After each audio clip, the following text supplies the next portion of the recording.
Sebastian, putra dari Polo, membeberkan kondisi almarhum ayahnya sebelum meninggal dunia. Ia mengatakan bahwa sudah 7 hari menjalani perawatan di rumah sakit karena masalah di paru-paru.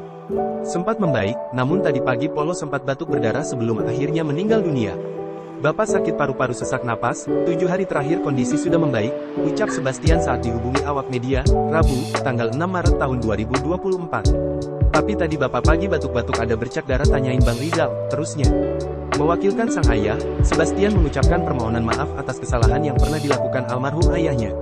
Teman semuanya, kami minta maaf untuk Pak Polo, maafin semuanya, tuturnya. Bapak udah bolak-balik rumah sakit terakhir-akhir ini kurang baik emang kondisi paru-paru. Keluarga cuma bisa minta maaf sama semuanya kalau ada salah, terangnya.